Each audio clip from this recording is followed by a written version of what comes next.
Oi, gente, tudo bem? Estou aqui para nós começarmos uma nova série.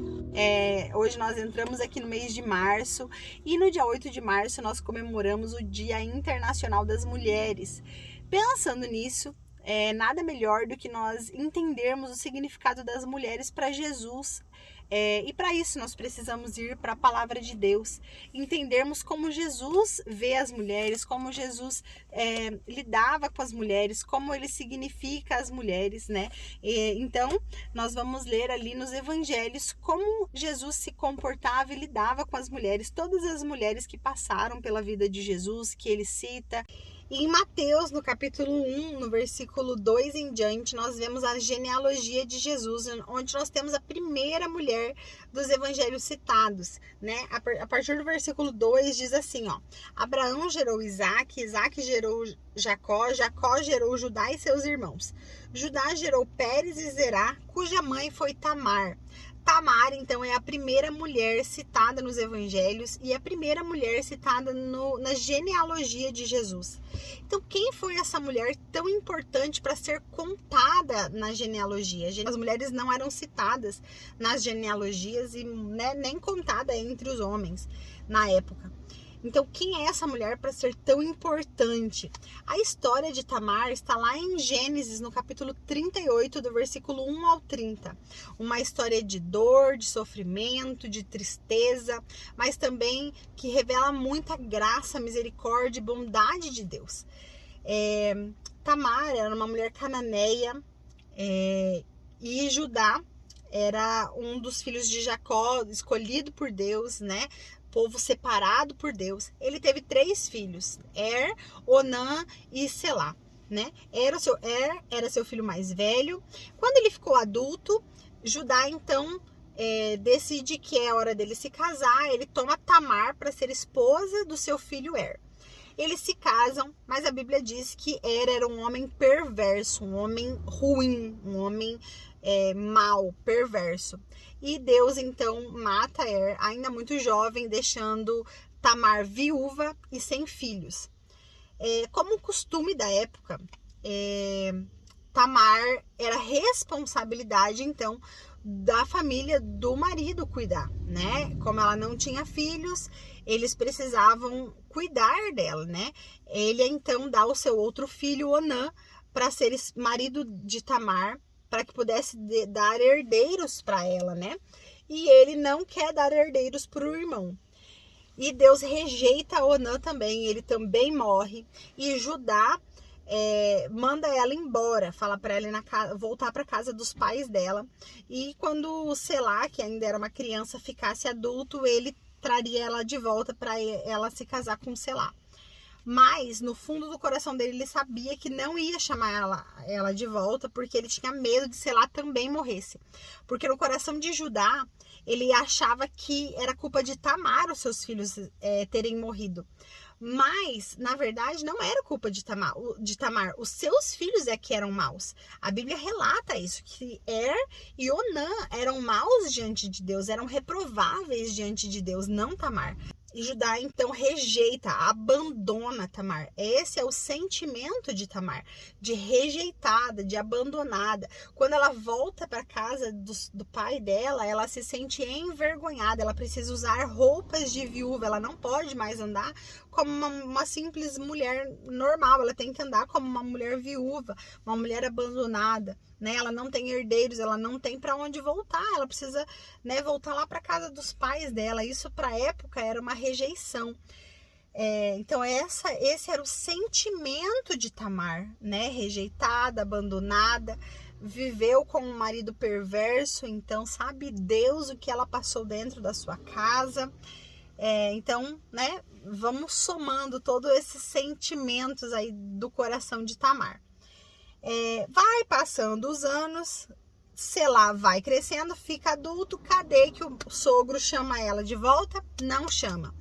Judá fica viúvo e chega um momento que Tamar então tira sua roupa de viúva. Judá acha que ela é uma prostituta, dorme com ela e Tamar como pagamento daquela noite, pede os pertences de Judá, né?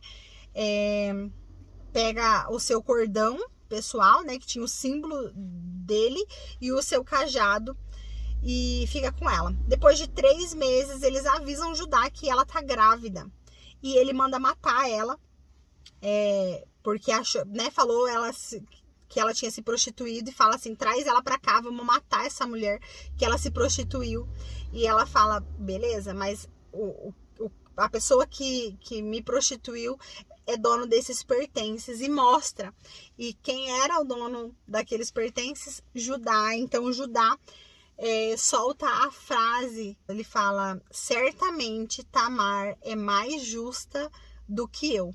E ele assume, então, Tamar de volta dentro de casa, assume a responsabilidade por Tamar.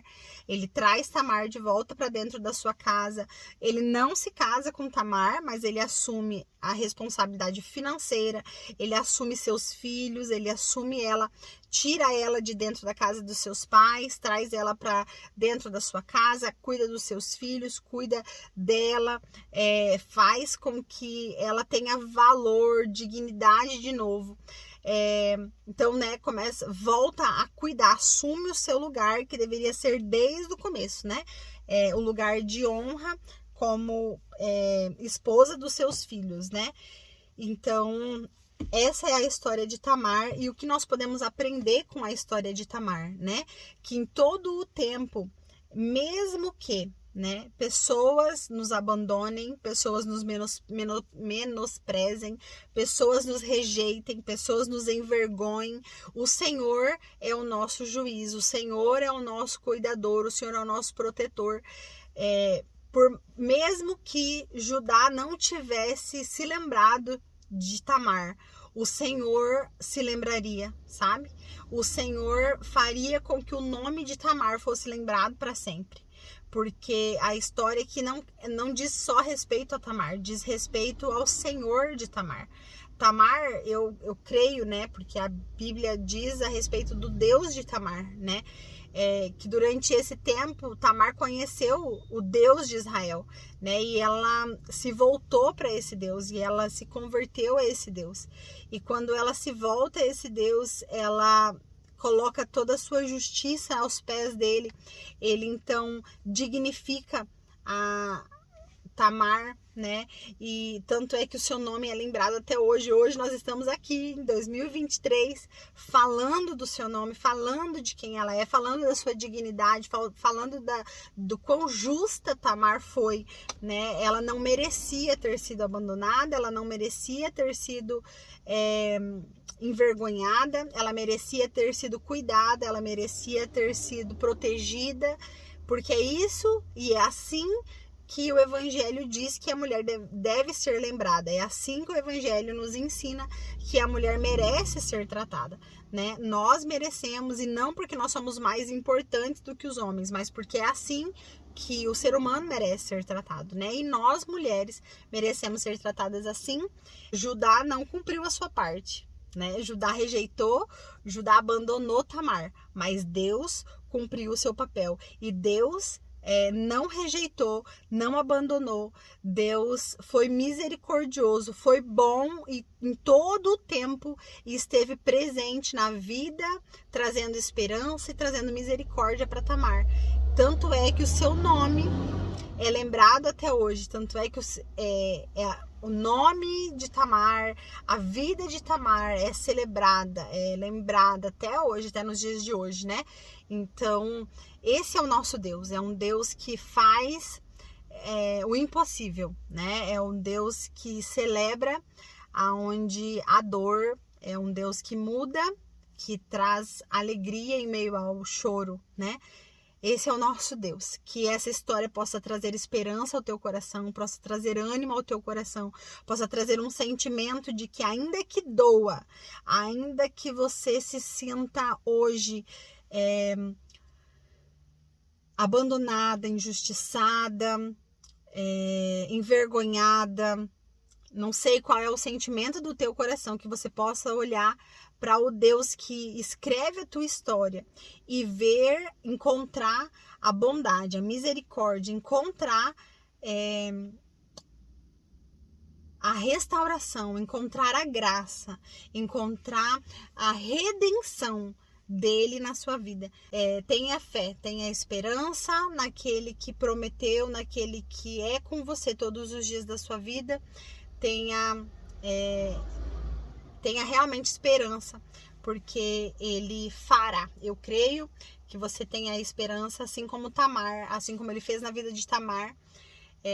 Não importa quantos dias, quantos anos, ele não falha e ele cumpre tudo que ele prometeu. Tá bom? Amém? Que Deus anime e dê esperança pro teu coração. Que Deus abençoe você.